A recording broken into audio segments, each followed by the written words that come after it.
If you're a professional brewer, you know how frustrating it can be when you go to place a yeast order and what you're looking for is out of stock. Well, Imperial Yeast is here to help by guaranteeing that commercial orders up to 20 liters of 10, yes, 10 of their most popular strains will ship free if they're not in stock when you place your order. Some of these strains include A38 Juice for those hazy IPAs, A07 Flagship, a classic in clean American styles, L13 Global, which is said to be one of the world's most popular lager strains, A44 Kviking for your warm fermented beers, and so many more. So in addition to pitching right with the highest quality yeast on the market, they're promising that yeast will be ready when you need it, or shipping is on them. Whether you're a pro or a home brewer, if you haven't tried Imperial Yeast in your brewery, it's time to up your game. You can check out everything Imperial Yeast has to offer and place your commercial orders at imperialyeast.com.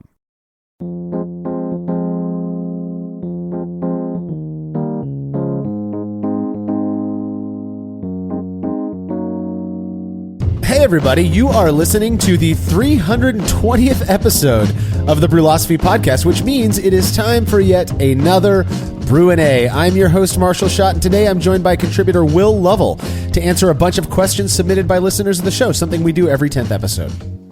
Man, I really do enjoy these episodes. I probably say that every time now that I think about it, but I do enjoy the episodes. I like the questions. I like getting in here and answering, see what you guys are thinking about, and then it gives me ideas too, so I'm really excited.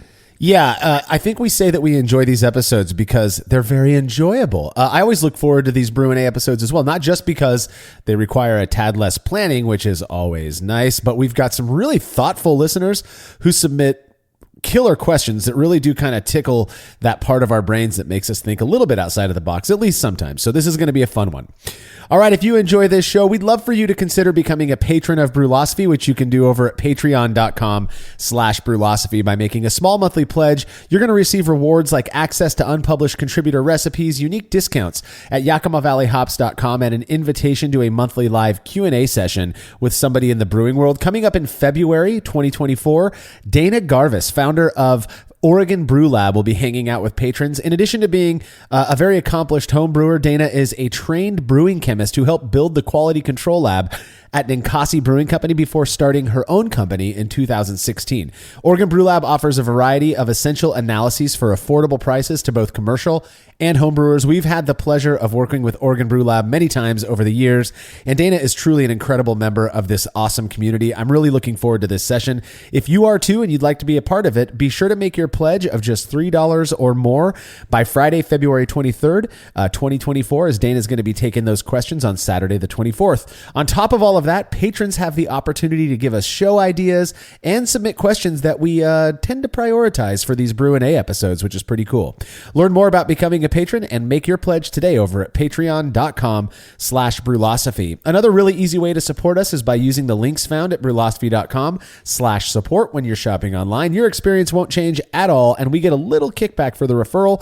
And finally, if you wouldn't mind letting us know what you think about this show by leaving a rating and review in Apple Podcast or wherever it is you listen to podcasts, that we'd really appreciate that as well. It apparently helps those who may not be familiar with us to more easily find the show. Huge thanks to everyone who's already taken the few seconds to do that for us. Feedback is brought to you by Clawhammer Supply, who in addition to having a remarkable YouTube channel chock full of great brewing related content, sell what we believe to be some of the best electric brewing systems on the market. If you've been considering making the move from propane to electric, you owe it to yourself to at least check out what Clawhammer Supply has. Whether you're after a 120 volt 5-gallon unit or something bigger like their powerful 240 volt 10-gallon system, Clawhammer has got you covered. Learn more about everything they have to offer at clawhammersupply.com, and don't forget to check out their YouTube channel as well. Listener Eric Barkley wrote in with feedback after listening to our recent experience episode on brewing in the modern age. Eric said, I brewed my first batch with my uncle back in the early 80s when the only thing available, at least where I lived, was canned extract with the little yeast pack under the lid. I've seen those a few times in the wild, but not very often. He says, I'm pretty sure it was already pre-hopped as well. To my memory, these beers weren't very good, but we drank them anyway. We made a few more batches like that over the next 10 years, which is when I got more involved and switched to using using extract with the steeping grains, and my beers got better. I was one of the few people who was brewing all grain in the 90s on a 3-tier fly sparge setup. It took up an entire garage space, but the beers improved even more. I even started winning some awards. As I've gotten older, the old rig became too much for me to handle, so with some hesitation, I switched to Brü A. This was 7 or 8 years ago, and despite my initial concerns, I can comfortably say that the beers I'm making today are some of my best yet. All of that to say, it's been quite interesting to observe how home brewing has evolved in the 40 years I've been doing it, and I'm glad I was open-minded enough to try something new or to try some new things out because it's working great for me. What an awesome story from a listener of the show about the evolution that they've experienced over 40 years of brewing. I mean, he's got to be one of the OGs in our listener group, Will. No, that's a crazy long time to be brewing. And that episode you guys did was awesome. The whole comment about the homemade immersion chillers and how like hack job they are. I'm pretty sure I have one in my garage still that just looks like somebody coiled some copper coils around a kettle or something. But yeah, that's awesome. I think that chronicles even people that have been brewing for 40 years, like the last 10 or 15 years, you kind of get the extract kit and then you do the extract with the steeping grains and you get a little bit better. The 3-tier fly sparge system, that's amazing, man. I don't know how you had the intuition and patience because you had to build all that. That's what people don't understand. Like, you couldn't just go buy a fly sparge system. Nope. 20 years ago. You had to go build all that stuff. And so, but I'm glad you settled on Brü A. I think that's a much more relaxing, much more easygoing brew day. And I think that, I don't use Brü A, but I use kind of the basket and the all-in-one. But, I think it produces a really nice quality beer, and I haven't noticed any difference. But awesome. I'm glad to hear your story. Glad to chronicle through that all. And man, congrats on brewing for 40 years. Yeah, totally. Congrats. That's amazing. I'm at 20 years. Jordan, who was on that show with me, on that episode with me, he's been brewing for, I think he said 13 years or so. You think about that. You got 13 versus 20, and now Eric with 40. I mean, this hobby has not stopped evolving, and it just makes me so curious to think about where we're going to be in the next 10 or 15 or 20 years. I mean, we've the expansion of electric brewing rigs for people to be able to brew inside or in their garage without as much hassle or having to build a setup. I just think it's so cool. And I've got some other friends who have been brewing for about as long as Eric who tell me basically the same story. I mean, they were going and getting hopped extract that they would just blend with hot water and pitch yeast in, and that was home brewing. And so, you think about when they started, the thoughts they must have about watching what home brewing has become and the fact so many people are jumping directly into all grain. I just think it's super rad. And Eric, it's awesome, that not only did you change your approach, but your brewing is now easier and you're making beers that you feel are better than what you were making before. And I think that is, the proof is in the pudding, and that's what matters the most. So I love it. I love it. I love it. Thank you so much for sharing that with us. If you have show feedback, you can send it to feedback@brulosophy.com or leave us a note on social media. Alrighty, when we return from this break, answers to your questions.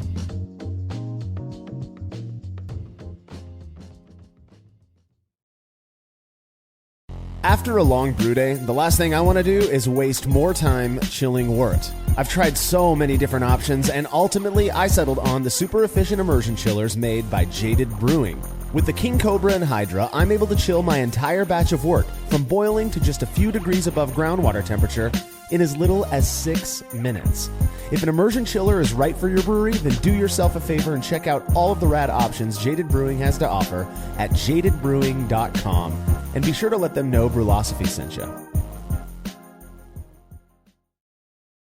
As every brewer knows, the best beer requires the best hops, which Yakima Valley Hops provides fresh from the source to brewers around the world, carrying everything from classics like Cascade to modern favorites like Galaxy and Mosaic, as well as other ingredients and gear. Yakima Valley Hops has it all. And don't forget to check out their new podcast, The Late Edition, where the YVH crew goes into depth on our favorite plant with industry experts. Head over to YakimaValleyHops.com now to see all they have to offer and subscribe to The Late Edition wherever it is you listen to podcasts.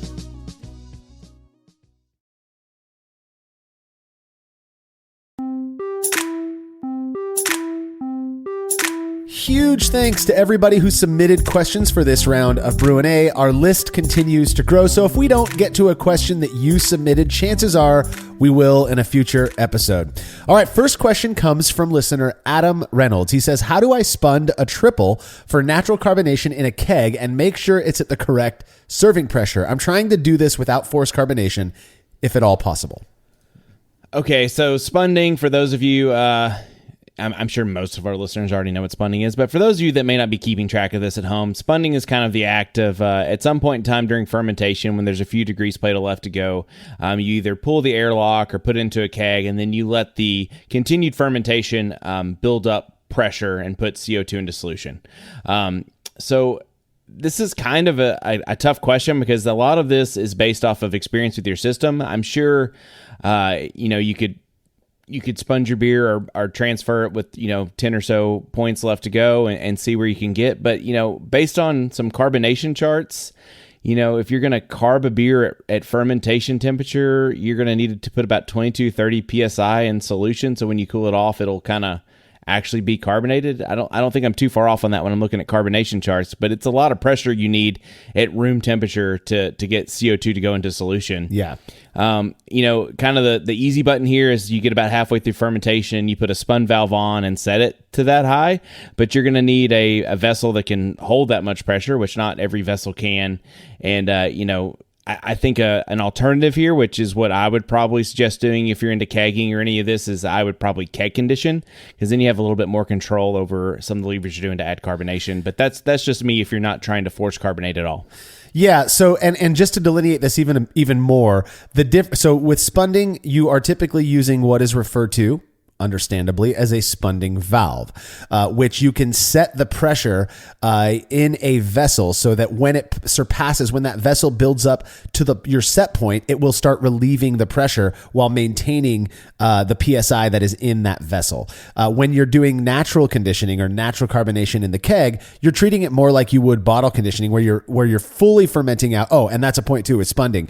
You're trying to catch it towards the end of fermentation where you're not adding in any priming sugar. So what you're doing is it's still fermenting, meaning it's still producing CO2. You put this spunding valve on to capture that CO2 and naturally carbonate the beer.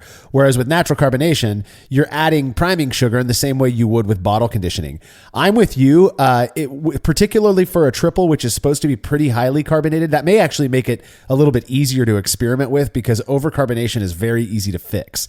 So I have a proposal. I've never spunded a triple, but I've done some spunding in my day. And so I have a little bit of a proposal. But before I get there, I'm with you, Will. I'd ferment the whole thing out and then just use a calculator to determine the priming sugar amount that I need, add that to the fermented beer in the keg, cap that off, right? So you're not releasing the pressure, and just kind of let it do its thing over a week or two before chilling it down and starting to drink it. I've done that many times and it works really well. It's very predictable, the amount of carbonation you're going to get when naturally conditioning in the keg. Now, if I really wanted to spund a triple, what I would probably do is about 2 or 3 days into fermentation, when there's still going to be maybe another 24 hours or so left of more heavy fermentation, I would go ahead and put this. I would only do this in a keg, by the way. I wouldn't do this in anything other than a keg, just for safety's sake.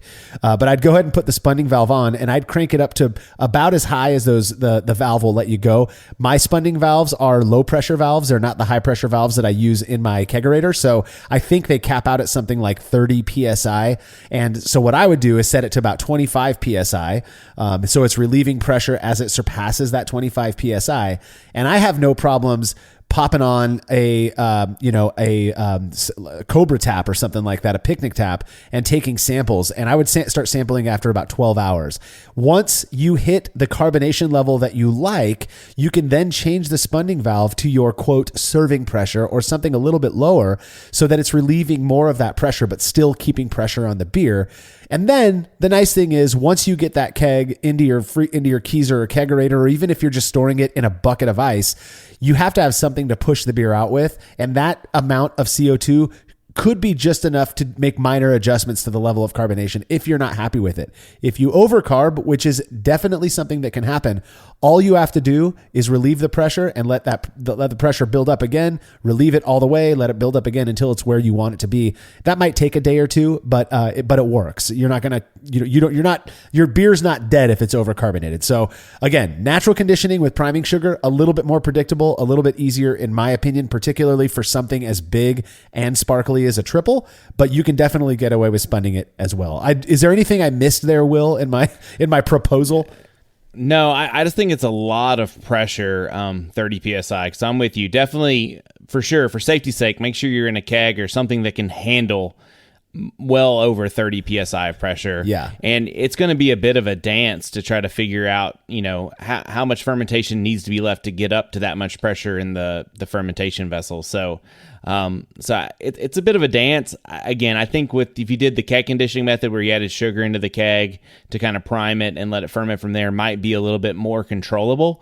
But let us know what you find out and let us know what your experience says. Yeah, absolutely. Absolutely. So the next question is from Dick Wallace. And he's asking us a question like we're not going to go have a beer tomorrow or something. Come on, Dick. What is your favorite homebrew hack? For example, I rigged my first immersion chiller to be connected to a recirculating pump when brewing indoors. Just toss the pump in the kitchen sink full of ice so it can be connected to the garden hose when I decide to brew outdoors. Each end just has a different adapter to accommodate the brew day. So these kinds of questions stump me nowadays because I feel like all of the hacks I came up with were like 10 years ago, and I've used all of them so often that they don't feel like hacks anymore. I've written about them. I've shared them with people. So I don't really have anything too clever that I don't think people are already aware of, if that makes sense. So for example, what I would have said, 10 years ago is harvesting yeast from starters. Saves you money. It's clean. It's a lot easier. If you're concerned about, yeast cleanliness, it's a lot cleaner than harvesting yeast from the bottom, from your tube from the bottom of the fermenter. So that was a hack that I was a big fan of. There was a minute there where I was preheating when I was still brewing with propane, where I built a heat stick, just a regular 120 volt, I think it was a 1500 watt heat stick that I could pop into water and put on a smart timer, a smart plug. And then I would set my water to start heating with the heat stick, at like 4 a.m. so that it would, when I woke up in the morning, it would be pretty much to strike temp. That was a hack that saved me about an hour of, 45 minutes of time or so. So those are like the ones that I think are the most clever and most helpful, but I haven't come up with anything in a while. I mean, kitchen sink with full of ice, that I've done that before in the past, but it's not something I use regularly. Yeah, I think the latest thing I've been doing kind of more in the last year or so is I think the Topo Chico bottle with a carb cap is kind of a great hack to add things like finings or tinctures or any other liquid you want to add to the beer without introducing oxygen. Yeah. So, I mean, I think it's been talked about on the show before. It's not anything groundbreaking, but I think it's a great hack. You just take a Topo Chico or San Pellegrino bottle, and you can buy like a stainless steel carb cap or a plastic one off Amazon, and then make sure to put a little bit of a dip tube in it. But, you take your gelatin and you put the gelatin solution in there. And then if you have your cap loose on top, you can kind of purge that whole bottle with CO2 and then tighten it down and pressurize it. And then now when you put a little jumper going between the Topo Chico bottle and the keg, you can just relieve a little bit on the PRV valve and just, you go from an area of high concentration to low concentration, and it sucks all your gelatin straight into the keg without introducing much in the way of oxygen. And that's pretty cool. If you have tinctures or there's anything else you need to add to your beer, maybe you want to make some mineral adjustments. So you just do some distilled water and some minerals and swirl it around and pop them in there. But that's a pretty good little hack that I don't use it all the time because it's kind of an extra thing to have around and clean, but it's something I definitely like to keep in my pocket. Yeah, I actually remember it must have been 5 or 6 years ago now, right around the beginning of the Brulosophy podcast. In fact, somebody sent us in some feedback with photos of how he does exactly what you're talking about, Will.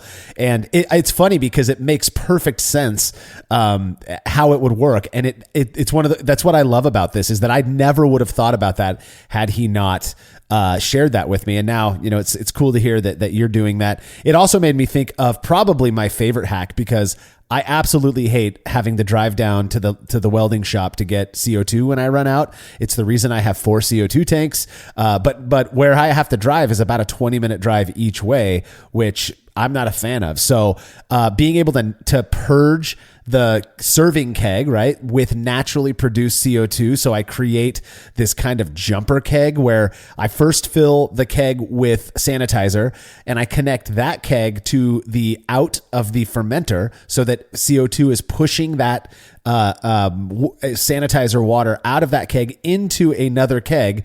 And now you've got this, at the end of fermentation, it produces more than enough CO2 to push all of that sanitizer out. Now you've got a completely oxygen-free keg that you just purge the CO2 from before filling in a closed transfer setup. And you've got completely oxygen-free transfers. Well, as oxygen-free as we're able to achieve on the homebrew scale. So that's probably my favorite hack because it saves me money.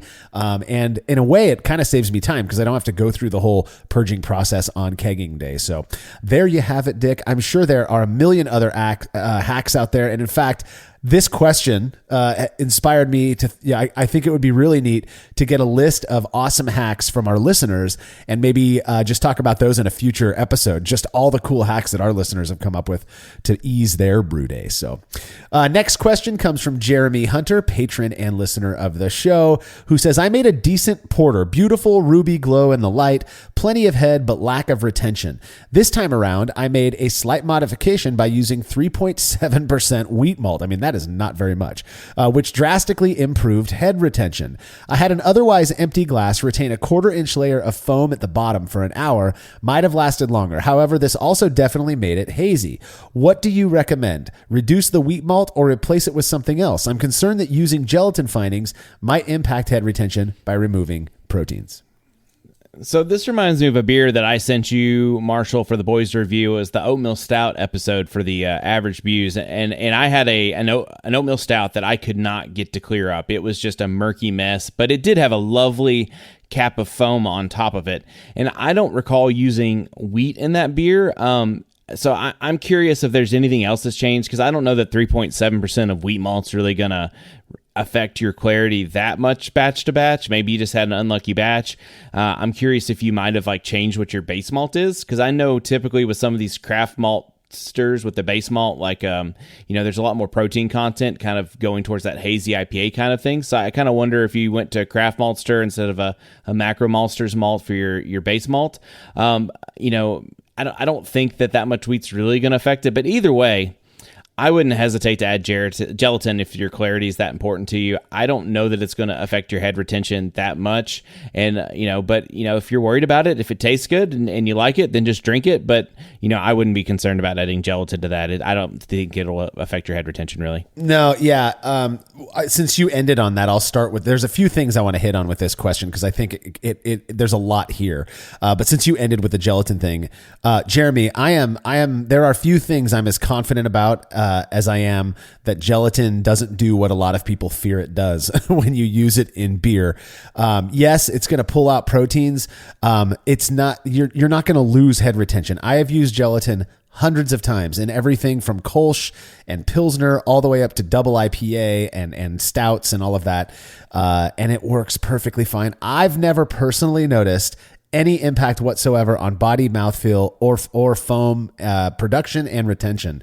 It doesn't seem to have any negative impacts. And one might argue that some of the stuff, which I don't know what it all is, I'm not going to pretend I do, but some of the stuff that gelatin precipitates out of beer or helps to get out of that beer may actually be foam negative stuff.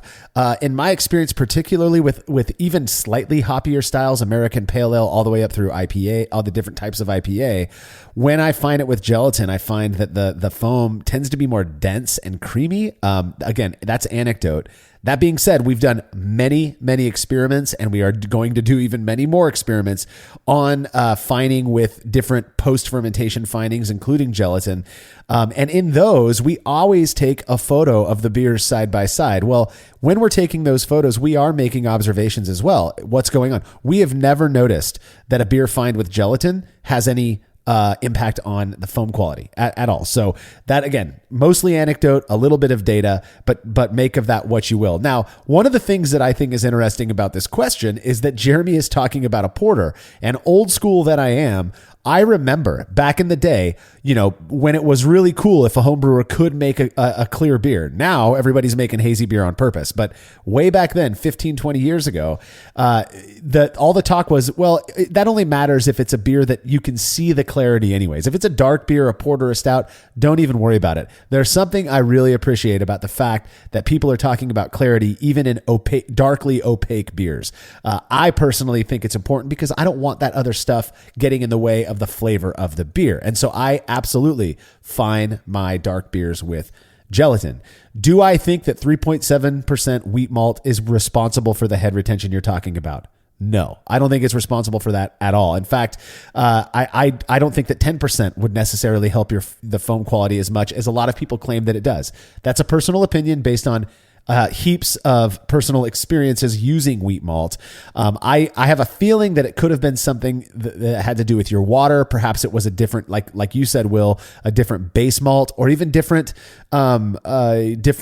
specialty malts. I know that roasted grains tend to have some of them can have a foam positive impact on beer as well. So you're asking, should you replace the wheat malt or I say keep the wheat malt if you thought the beer was good. I don't think you're tasting the wheat malt, and I doubt it's 3.7% even having an impact on your foam or body or mouthfeel or anything like that. Now, if you wanted to move into something that I have personally perceived as having quite the impact on body and mouthfeel, not so much on foam retention, I don't think, but rye malt. The beta glucan level in rye malt is absolutely higher than what you're going to find in wheat malt or barley malt, and it will come through. If you use about 10%, you're gonna get that mouthfeel difference, and I don't think it tastes spicy or anything. So, make beer clear again.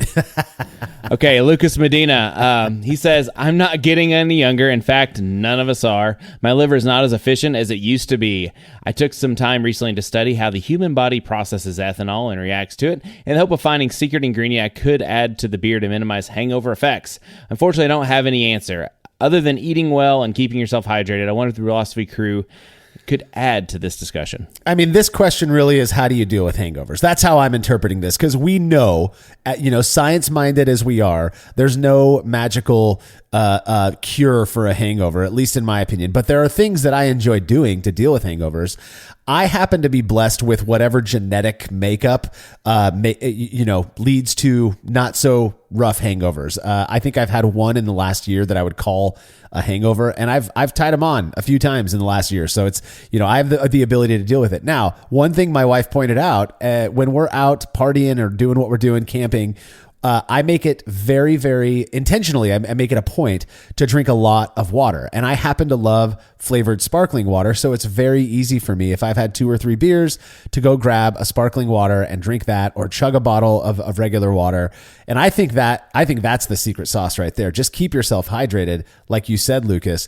But if I happen to go a little overboard and I wake up with a raging headache and I feel like I'm going to puke, 5 hours after waking up, my go-to is pho. I absolutely love Vietnamese pho, and I make it as hot as I can handle, because I have this stupid, I know it's a myth belief that we can sweat out the hangover, so if I make it hot, I put a blanket on and I just watch a show, with the volume down a little bit so it's not making my headache worse, and eating that pho. That's what does it for me.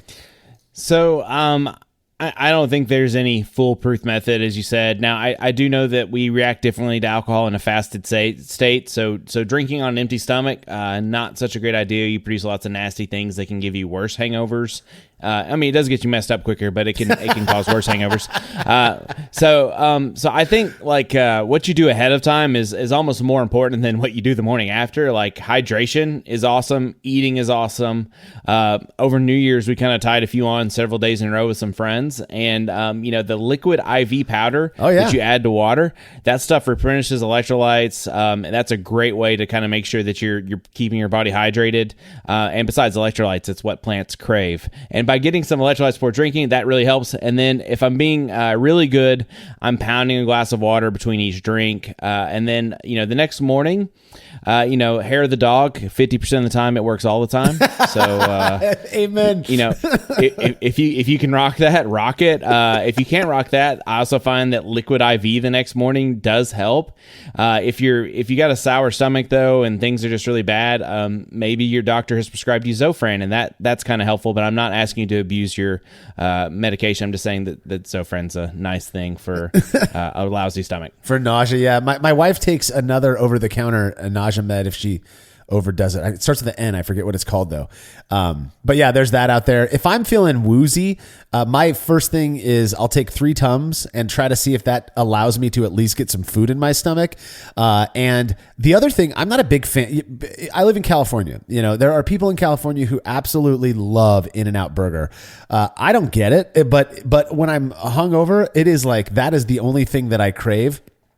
There's something about like the greasy burger flavor that always sits well with me, even if I'm not feeling like eating anything else. So, but yes, like you said, I think getting some food in there. I've had friends who will like come over and they're like, hurry, I need to drink something real quick. I haven't had anything to eat in 4 hours. I want it to hit hard. I'm like, dude, that would make me feel gross, So I'm a stay hydrated, eat good food. And my wife is single-handedly keeping Liquid IV in business. I promise you, she drinks those things every single day. She loves it.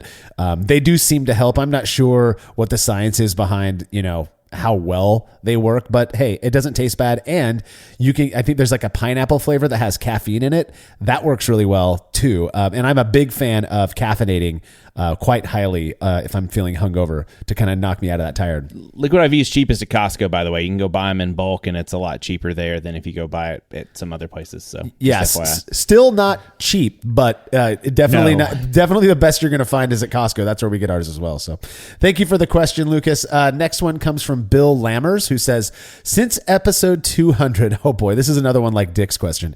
What are the best / worst / most impactful / least helpful brewing gadgets / techniques / ingredients that you've come across or engaged in? Consider this a best / worst sort of thing in the last 100 episodes or 2-ish years. Oh boy. Wow. Okay. So this is a lot to think about, since episode 200 was about August of 2021, I believe, if I go to the way back machine. And so to think about what's happened in the last 2.5, 3 years, that's a lot. I don't know that I'm that reflective in general. But things I've really adopted in that time frame and keep using, like Duotite. Like Duotite and EVA barrier tubing for all my keg lines, all my stuff. I think Duotite, as my buddy Kurt says, it's the Lego for beer, because you can just build whatever you want out of this stuff, and it's amazing. I know Lupomax came out in 2020, but the Lupomax 2021 is when they really expanded a lot of their crops. That's a product that I still continue to use, really think it's great.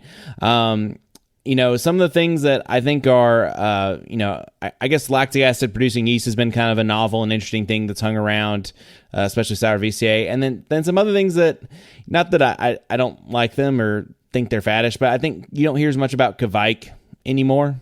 I think kind of that craze of Kveik's kind of worn off a little bit. There's still a strain or two out there that I have fun playing with every now and again when I have time to. But I think Kveik's one of those things that's kind of a fad that's kind of come and gone. And, so other than that, I can't think of much anything else to talk about in this realm.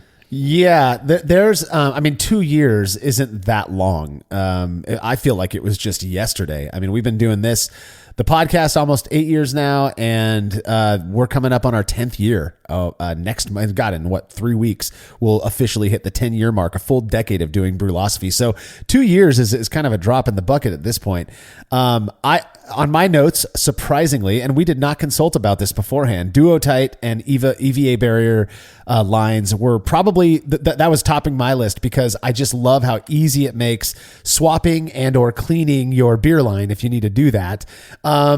Kveik seems to have fallen off of the popular bandwagon. I know people who are still using it, but it's not really as nearly as popular as it used to be. In terms of ingredients, my without a doubt favorite new ingredient, like you said, Will, is Lupomax hops. If I could use Lupomax in every variety, that's all I would use. I love how it results in less trub in the bottom of my fermentation vessel. And there's a quality to it that is just so pungent that I love. God, what are some things I stopped using? This was more than 2 years ago, but I know that all of you guys really like your digital refractometers. I wasn't a big fan of it. So I ended up giving it away to somebody during a giveaway or something like that. I forget. So I wasn't a huge fan of that. It's just easier to take pictures, Marshall. That's the only reason I like it. Yeah. Your mandate to take all these photos for our photo blog, if you will. That's understandable.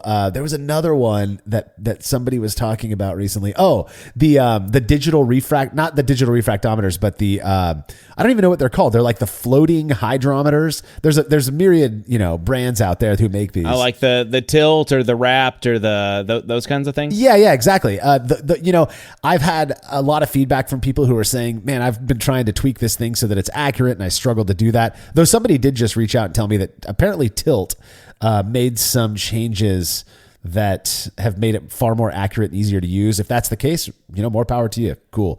One thing that I think is interesting, and we have not talked about this on the show at all, I don't think, is this whole move. Do you recall a few months ago when Plato basically, it sounds like they're just stopping all of their homebrewing side stuff. So all the stuff that they had sold to homebrewers that cost quite a bit of money, and it was like an airlock that it uses the flow of CO2 out of the airlock to determine your OG and FG and stuff, or when attenuation. Apparently they stopped completely dealing with homebrewers on all that stuff. I think that's kind of a bummer. So they're phasing it out. I think they still have some support until I forget when, and they could have already ended. But the thing that they also made that my buddy Kurt, who I referred to earlier about Duotite, he has the ones that are like these weights that you are like scales that you put your kegs on top of, and so it actually calculates how much beer's left in your keg. And so you have like an app that kind of like tells you how much, how many like liters or pints you have left in your keg, and those are actually really cool. They're kind of pricey, and when they went on sale because they were going out of business, I'm like, no, this doesn't seem like something I want to invest in. Yeah, that'd be me too. I thought of one more thing, and I guess we'll end it on this.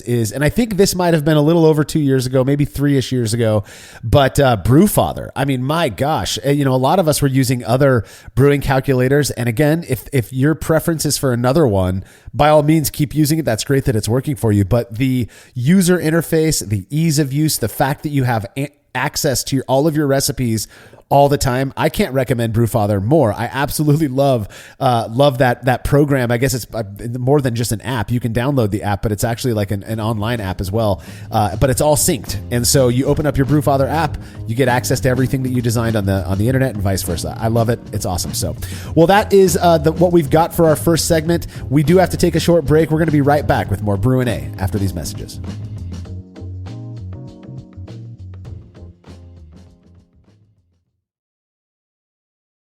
There's no denying that stainless steel is the best material for brewing equipment, and Delta Brewing Systems offers some of the lowest prices on high-quality stainless gear, like the Firm Tank, which in addition to holding 8 gallons or 30 liters of wort, comes with a domed lid to even further reduce the chances of a messy blow-off. Plus, it can hold up to 4 psi of pressure for closed transfers. Delta Brewing Systems also has their own line of brew kettles, as well as one of the lowest-priced all-in-one electric brewing systems out there, and their prices are shockingly low. If you're in the market for legit stainless gear that won't break the bank, do yourself a favor and head over to deltabrewingsystems.com today. Chilling wort can be a chore, especially after a long brew day, but not with the Xchillerator Counterflow Chiller, which can chill a 5-gallon or 19-liter batch of wort in 5 minutes or less, leading to a strong cold break and clear wort in the fermenter. Brulosophy's Matt Del Fiacco uses the Xchillerator Max and absolutely loves it. In addition to improved chilling efficiency, every Xchillerator comes with a 5-year warranty that covers the entire chiller for manufacturer defects. If you're looking to up your chilling game and a CFC is right for you, head over to Xchillerator.com today. If you own a vehicle with less than 200,000 miles and have an auto warranty about to expire or no warranty coverage at all, listen up. CarShield has a low-cost month-to-month vehicle protection plan that covers more parts than ever. Visit carshield.com/audio to find out how you could pay almost nothing for covered auto repairs. Drivers who activate this vehicle protection today will also receive free roadside assistance, free towing, and car rental options at no additional cost. Get your free quote today at carshield.com/audio. That's carshield.com/audio. When Cynthia came to TurboTax, she had just launched her new side gig, a true crime podcast. I'm a first-rate detective with a golden voice. As her TurboTax expert, I made her second income count by guaranteeing 100% accurate filing and her maximum refund. What did she do with that refund? Find out next week. Switch to Intuit TurboTax and make your moves count. See guarantee details at turbotax.com/guarantees. Experts only available with TurboTax Live.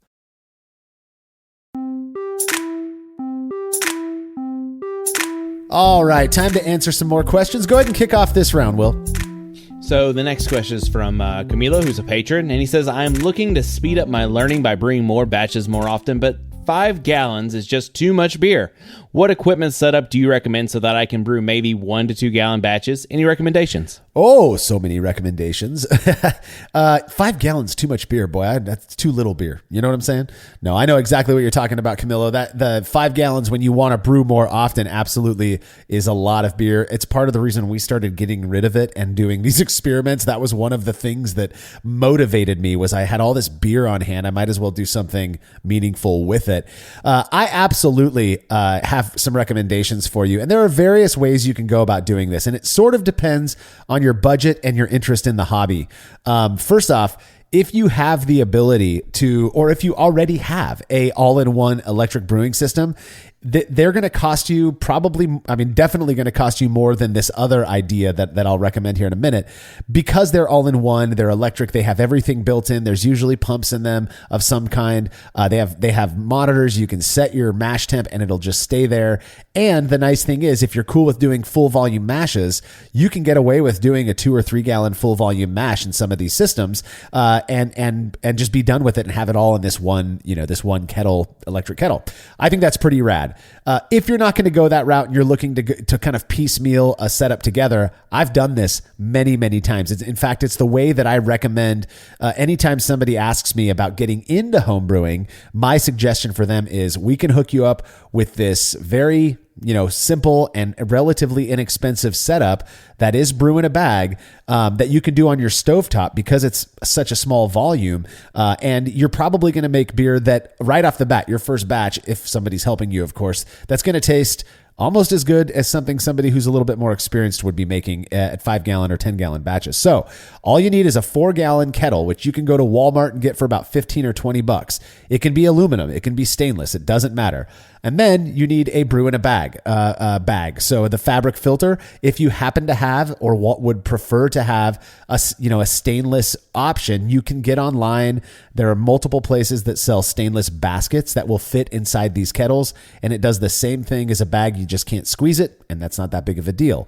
Now you've got the kettle and you've got your lautering system, which is this bag or this basket. You go out and you buy a recipe. All you need is something to ferment it in. If you're doing 1 gallon batches, you can easily find a 1 to 1.5 gallon, juice bottle or something that you've cleaned and sanitized really well. And you plop a cheap $2, $3 airlock on the top of that for your fermentation. Now, so it's really, this is the way I wish more people would think about brewing, is that you don't have to go out and get this convoluted, complex, continuous sparge system or build a huge, even cooler mash tun. You don't have to do any of that stuff. You can mash right on your stove, cover it up with some blankets. If you're looking to promote something that is no longer around, even though our good friend Chip is doing his own thing with Chop and Brew, if you go back and look at some of the old brewing TV episodes, they do that quite a bit, actually, the smaller batch stuff. They really talk about it a bunch. Our friends over at Basic Brewing Radio, again, big proponents of small batch brewing. Listen to some of their episodes, maybe even reach out to James, because he has a lot of experience doing this. The batches that I've made using that brew in a bag method, which it would take way too long for me to detail every aspect of it, but with a little 4 gallon kettle, in fact, it was the first kettle I bought with my first brew kit way back in 2003. I've made multiple batches on my stovetop, 2 gallon batches, and it works perfect. There's no issues with it whatsoever. You might start your mash at 156 or so, do a half-hour mash. It might drop down to 152. No big deal, and then you're just removing those grains, boiling it, adding your hops, pitching your yeast. It's all good. So I am not familiar with this concept of too much beer, but that's just me. So one thing I want to start off with, because you did talk about the electric all-in-ones briefly, you really want to look at the specs on those, because some of the more popular ones that are designed for like 5-gallon batches, they may have a minimum amount of liquid that they need inside of there, and there's also kind of a dead space between some of the malt pipe baskets and the bottom of where the burner is. So just make sure that dead space and everything has enough to like kind of suit your needs, because it may not, you may have to get either one that's thought out for smaller batches, or just make sure that it sits low enough to where you can actually get your grains in contact with water. For sure. But what I would say is, I think what Marshall hit head on, stovetop brew in a bag, again, 4 or 5 gallon pot, a mesh filter bag. And then I know a lot of people in the brew club that are doing it that way. And if you have 5-gallon kegs, guess what? Now you have fermentation vessels. You have unitanks. You can do whatever you want to with those. And with a 2-gallon batch, a 5-gallon keg or a 3-gallon keg, those would be super simple and relatively cheap stainless steel fermenters for this process if you want to go that way. Or like Marshall said, you can get some much more cost-effective glass options or polyurethane options. But if you already have the kegs, then go ahead and use them. And you can, if you still have 5-gallon kegs and you're going to use your kegerator or whatever, I don't know that you keg or not, maybe you bottle, you can keep using those 5-gallon kegs for packaging. You just do the same thing. CO2 purge, put your 2 gallons of beer in there, and guess what? It's just going to carb up twice as fast. Yeah, and it does. A lot of people will say, no, it doesn't. Carbonation time is not a function of, volume. It absolutely is in my experience. I carbonated a 2-gallon batch in a 5-gallon keg at, I think it was 20 PSI, and it was carbonated within like 8 hours. It was wild, and it was nicely carbonated. So one last comment to Camilo on this one, especially because you're a patron, though we are offering this to anyone listening to this show. If you really want to learn more about small batch brewing from somebody who has done it a lot, feel free to hit up Martin at brulosophy.com, the host of the Brulosophy Show. Remember that before we, brought him over to Brulosophy, he was doing his own thing called the Homebrew Challenge, which started with him brewing every beer in the BJCP. And he did it. And so not all of those were 5-gallon batches. He did a lot of small batch brewing. So he has the answers for you and could probably make some recommendations that Will and I may have missed. So thank you for the question, Camilo. Next one comes from Duke Osterberry. He says, with the amount of time spent on avoiding cold side oxidation, amen, I had a pesky thought pop into my head when kegging a few weeks ago. Nearly all beer tubing options at the homebrew retailers are clear lines. I've toured enough commercial breweries and always see stainless piping or that flexible opaque gray tubing. It's obvious a commercial setting has longer runs, but it got me thinking. My brewery is in my basement, but my stainless fermenters are by a window. One day while kegging, light was beaming directly into the clear transfer line. I proceeded to block the window with cardboard like some sort of sick freak. I've not noticed an issue in my beers, but I am a homebrewer after all. Plus, drinking beer from a clear glassware outside in the summer, I feel like it's almost seconds before any beer turns skunky. Any thoughts on this? Do you use clear or opaque lines? So first of all, anyone that wants to try this, I think Marshall, you've talked about this before, but pour a beer, a hoppy one, and then set one in the shade outside, set one out in the sun outside, and you don't have to do it for very long. Literally a matter of like seconds. Minutes. Yeah. And you bring them back together, and one will smell skunky. Yep. So sun and light struck beer is totally a thing to worry about. Now, what I use to transfer liquid is the EVA barrier tubing. I think, for all intents and purposes, it's clear. I think on our scale, there's a lot of reasons to use clear line. And one of which that I think is kind of important is you can see inside of it. So if it hangs up somewhere and starts growing something, to throw it away. Yes. Or if it gets too messed up, to throw it away. And another reason I like using EVA barrier is it's cheap and it's easy for me to replace. And I don't think too much about it throwing it away. Now, if I were packaging next to a window with clear lines, sure, I would probably want to put a curtain or something up there. But I think a cheap curtain from IKEA or a Walmart for like $15 would be a lot cheaper than stainless steel tubing. But you you do what you feel like you need to do. I just think that the clear stuff, it's easier to like manage, it's cheaper, and it's easier to see if something's going wrong. And a curtain is much cheaper than stainless steel tubing. Yeah, and a little bit easier, arguably. Stainless steel is not very flexible, so it'd be a fixed transfer line. This is a good question. One that I don't have any experience thinking about, even because my garage does not get direct sunlight ever. We get one spot that we have a window where right when the sun is setting, there's like a 2-inch space where the sun can shine in over my neighbor's house and like hits the top of my garage window. But it doesn't, like, the sun never actually hits the ground. So I've never had a concern about that. So the tubing that I use is the cheap vinyl stuff. The reason you nailed it, Will. I want to see everything that's growing in that tubing. It's so cheap that if I see anything that I can't get out with some beer line cleaner or the accelerator beer wash, brewery wash, if that's there, I'm throwing that tubing out and getting something new. The last thing I want is to waste 6 hours, brewing, kegging, and thinking about a beer only to have it be contaminated because of the transfer line from the fermenter to the keg. I don't use the EVA barrier for that because it's just a hair more expensive than the vinyl stuff. And the vinyl stuff you can buy in huge, a bunch of it at a time, 100 feet or so. I think I got a 50-foot roll of it for like $30, and I'm still working on that.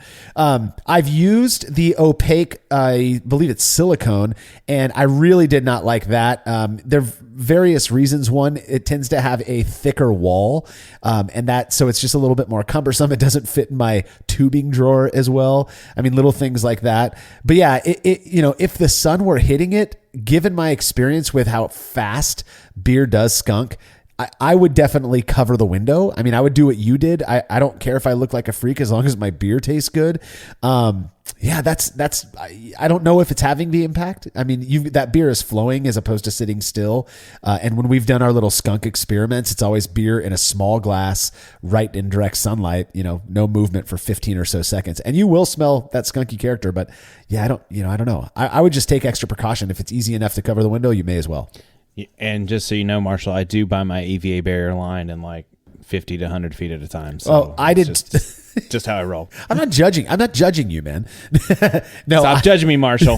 No, I did too. I still have some EVA barrier left. In fact, before Jersey left town, he got some of my leftover as kind of a going away present. We went and swapped out all of his beer line, and then before Tim sold his kegerator, we did the same thing. So and that was all from one purchase. It's a little more expensive though. I mean, on the order of $10-15, I think. But the vinyl stuff works fine, and to me, you can see in it even easier than with the EVA barrier, which has a slight opacity to it. So, but yeah, I think that your beer could skunk if your line is long enough and you're not running it super fast into the keg. I don't see why it wouldn't, unless the tubing that you're using somehow blocks UV light, which maybe it does. I don't know. That would be interesting. UV light resistant tubing just for keg transfers. But anyways. I'm pretty sure they have it, actually. I was reading about it a couple of years ago. So, all right. Well, the next question is from Whiskey Will himself, William Babcock. I hope you're doing good, buddy. I haven't heard from you in a little bit. Hope you're doing good. So he says, I have been binging the podcast for the last few months, and I'm almost caught up. Golf clap. After listening to all the Brü A's, I've realized that I have a few non-brewing questions. Unlike some people out there, I fully support and understand why advertising is an important aspect to keeping the show running. Things cost money. Amen to that. After listening to the one advertisement for Jaded Brewing Chillers over and over again, I kept humming the music as it sounded familiar but couldn't quite place it. Then it hit me. New Kids on the Block. Hanging Tough, or at least my middle school recollection of it. So this is my very long-winded way to ask, do you choose the music for the ad? Do you create your own copy, or is it given to you by a sponsor? I've been wanting to ask that forever. Also, what DAW do you use?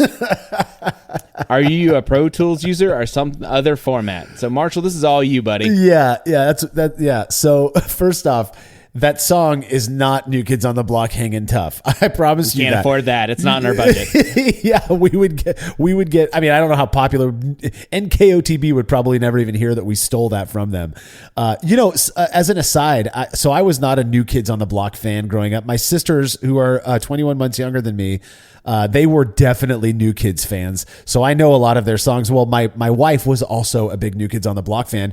And in the last, I have to say, it was before COVID and then just after COVID ended, I suppose. I've seen New Kids on the Block live twice in the last 5 or 6 years. I mean, that's got to be a record for some guy who never listened to them as a kid, I would imagine. But You're sick. I know. I mean, whatever, throw your shade. I don't mind. And I'm not saying that I didn't enjoy the concert. It was fun. One of them was like a box seat. We got invited by a friend whose boss paid for this crazy setup. Anyways, good times. That song is not by New Kids on the Block. In fact, a good majority of the music, it's kind of a fun story for me to tell. A good majority of the music that we use in both the Brülosophy podcast and the Brü Lab was created by an old elementary school friend of mine, Mark Gadgetar, who was the drummer. If some people out there, I'm sure, have heard of the Blood Brothers. I'm not sure how to post-hardcore, music, two singers, one kind of screaming, the other singing kind of lower. Really great band. He was their drummer, and he's been the drummer, or it's been a part of multiple groups over the years, a few of which have more of a hip hop vibe. He also produces music and stuff like that. So I reached out to him when we were starting up the Brülosophy podcast and asked him if he had anything that he'd been working on, if he was cool, if I just kind of took, 30-second cuts from these. And he sent me a folder. I mean, just probably 30, 40 things that he had. And the good majority of what you hear on this show and the Brü Lab was pulled from that. So you have my friend Mark Gadgetar to thank for that. And if you want to give him some love, you can go check out African Tiger, I believe is one of the groups. The Blood Brothers, of course. I'm sure a lot of you already listen to them. They're great. Google his name. You'll see a list of all the stuff, all the projects that he's been a part of. So thanks to Mark for that. Go to brülosophy.com/music and it'll take you to the SoundCloud for African Tiger, Gaja Magic, Champagne, Champagne, man. That's and the Blood Brothers on SoundCloud. There you go. Yeah, I forgot we put that on there because so many people were asking at the beginning of the podcast. So yeah, great stuff. He's an incredibly talented guy who I unfortunately don't have too much contact with these days, but he was gracious enough to allow me to tap into his creative genius for all of that. Now, do I pick I do all of the selection for stuff like that as the producer of this show. That's all on me. I do create most of our own copy though. So by copy, for those who aren't in the marketing realm of things, copy that's just the words that we use for our ads. So the stuff that we're saying in the advertisements, the ones that we do ourselves, that is referred to as copy in the world of marketing. For the most part, I will come up with it and then I will have it approved by the sponsor. So I want it to sound, like us. And so I'll write it out, send it to the sponsor. If they have any tweaks, which they usually don't, they'll send that back and we'll make the tweaks. So hopefully that sufficed to answer what you've been wanting to ask forever, Will. You also asked what DAW or DAW do I use? That just means digital audio workstation. So what am I recording into? I am definitely not a Pro Tools user. I was born in 1981. And so that's kind of my joke with Pro Tools. And I'm also a Mac. I use all Apple Mac products in everything that I do, which is going to, I bet a lot of people already know what I'm going to say here. I've had the option to use Logic or Logic Pro many times. It's really an affordable option. But when I was using it, it just didn't seem any different for our purposes than the DAW that is included with every Apple Mac product you purchase, GarageBand. So that is what we use. This is being recorded into GarageBand through very nice microphones. I've got a Shure SM7B. All of the guys who are remote use the Zoom H1N handy recorders. Those are pretty cheap. They're about $100, but I do some post editing on it to make it sound like they're in the room with me, at least to get it as close as possible. I run my mics through a Focusrite 18i8, the Scarlett 18i8, which allows me, I can do up to 4 people live at the same time. And then I can actually piggyback on a 2i2 that I have to add 2 more microphones. So when we go remote or we go live, I'll often do that so that we can get audience participation. And that's it. I run it right into GarageBand and I am not complaining about the way it works. So no need to make a change. Did any of that make sense to you, Will? You said something about a band in your garage. So that's awesome. Hey, I'm from Seattle. It's common up there. So let's start a grunge band, buddy. Yeah, grunge band. Just do Alice in Chains covers. That's about the grungiest I get is Alice in Chains. So Alice in Chains and STP. That's all we do. I'm not so sure on the STP part of it, but occasional Pearl Jam. It'll be fine. Who's gonna be Eddie? You or me? I mean, that's gonna be the rough part. I don't think either one of us are going to sound like him, so we can alternate. It'll be fine. I just saw Tim, the beer reviewer extraordinaire Tim. He sent me this thing on Instagram yesterday of a guy who was trying singing the words to Yellow Ledbetter, one of my favorite Pearl Jam songs, probably my number one favorite Pearl Jam song. And it was if you've ever heard that song, the lyrics go something along the lines of Eddie Vedder doesn't even know what he's singing. He was so stoned out of his mind. He couldn't replicate it. I'm glad they recorded it that one time. Yeah, me too. And here's the amazing thing about that song is I feel it. Like I feel it in my soul. I have no idea what he's saying there. So anyways, I don't think we're going to be starting a grunge band anytime soon, Will. But those are the recording. That's the recording gear that I use, the DAW. Hopefully that answered your question, Will. Next question comes from Lee Bjornstrand from Malmo, Sweden. So all the way across the world from us. He says, recently I've been listening to early podcast episodes because I believe they focused on some really fundamental and meaningful experiments. The one about fermentation vessel material really got me thinking. I still ferment in plastic buckets, which I exchange quite frequently, and I found a way to make, quote, closed transfers with them. But in that experiment, tasters could tell a difference between the beers fermented in either plastic or stainless steel. I want to jump in real quick. We've actually done a few experiments comparing different fermenter materials. The one thing that you can't separate from the material thing, though, is the fact that they are different shapes, slightly different sizes, might be different volumes. So it's really hard to say with certainty that the differences that we did find in some of those experiments were because of the material alone. But personally, I've made the jump to thinking that that's what it was. Now, I'm already answering the question and there's far more to it, but I wanted to get this out there. It may very well be because of oxygen permeability. It might be because of something else. So those are things I like to keep in mind as we proceed with Lee's question. He says, so I think there's room for improvement in my brewing process. I have plenty of empty corny kegs, which seem like a perfect vessel to ferment in. My only issue is that it holds a smaller volume. I currently fill my kegs to brimming and leave a little bit of beer in the fermenter. Fermenting in a keg would lead to volume losses in headspace and trub. One way around this would be to brew a higher gravity wort, ferment in a corny keg, transfer that strong beer through a floating dip tube to another keg, then dilute that with water to full volume. So my questions: 1, what effect would this high gravity brewing and subsequent dilution have on body, mouthfeel, head retention, flavor, and aroma?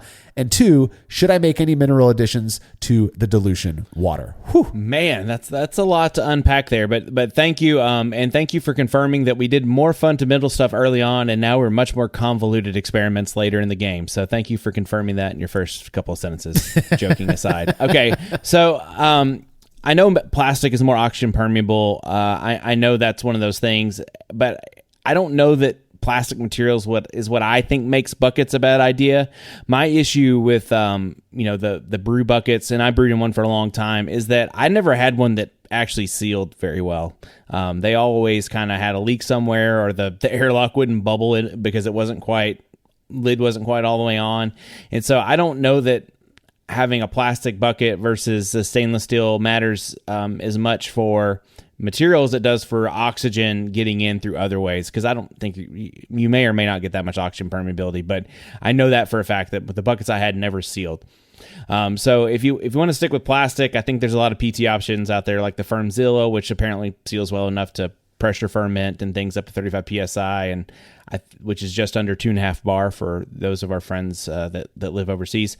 And you can get them for under 100 US. I don't know how many euros that would be, but just under $100 US.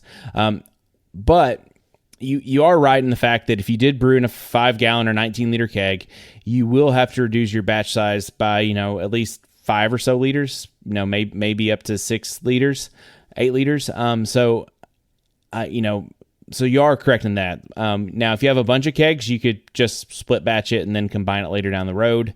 Or I haven't personally added water to high OG beer. That's not something I've actually done. I think if it was me, I would probably be content with just having slightly smaller batch sizes, because that just means I get to brew more beer, which isn't really a problem because part of the fun is just brewing more beer for me. Yeah. But if that is a problem for you, I don't think there's anything truly wrong with like adding water, other than it sounds like kind of a pain. For the water treatment, I don't know. You could either, there's a couple of different ways. You definitely want it from a sanitized source, or you do want to have it boiling, cooled for whenever you rack on top of it, because you want to make sure that that water doesn't introduce any microbes or anything funky.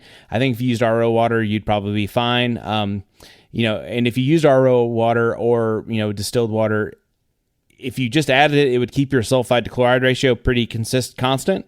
Like, it wouldn't be the same minerality, but you would have a constant sulfide to chloride ratio. Or I think you would also be okay with treating your water with whatever minerals to keep it consistent. I think you could go either way with that. But for me, if I was going to do this, I might just do the smaller batch size because I'm lazy. And that seems like you're doing a lot of extra work that I don't know if it's necessary just for the loss of maybe, 4 to 6 liters of beer. Yeah, so there are a couple of things I want to comment on this. First off, I've not only done the dilution thing. I was just as curious as Lee seems to be about this, and so I just tried it out for myself, and it worked fine. I mean, surprisingly fine. I've also had beers from other people that were made that way, and they tasted fine. My issue with dilution, though, is in order to do that blend, to blend the water with the fermented beer, you have to have, for the most part, now I'm sure there are ways around this, I'm not saying there aren't, you have to expose something to more oxygen than I'm personally comfortable with, even if it's just the dissolved oxygen in the water that you're diluting with. That's my concern, is how is this going to affect shelf life and stability of the beer, that I do not want oxidation to be a part of, especially if it's a hoppy pale beer. Yeah, maybe you could get away with it in something darker, I don't know. But I would absolutely, if you're going to do this, what I would do is put that water, however much you're doing, in a keg. I mean, it becomes very complicated. I would add a little bit of a very small amount of PMB or SMB, that's sodium or potassium metabisulfite, to scrub any oxygen that's in there. And then I would force that water into a purged keg and then rack the beer into said purged keg as well under a closed transfer to avoid all oxygen, as much oxygen exposure as possible. I hate oxidation. I mean, that's one thing that I've changed massively in my thinking about brewing over the years. And so that's the way I would do it. But I'm with Will.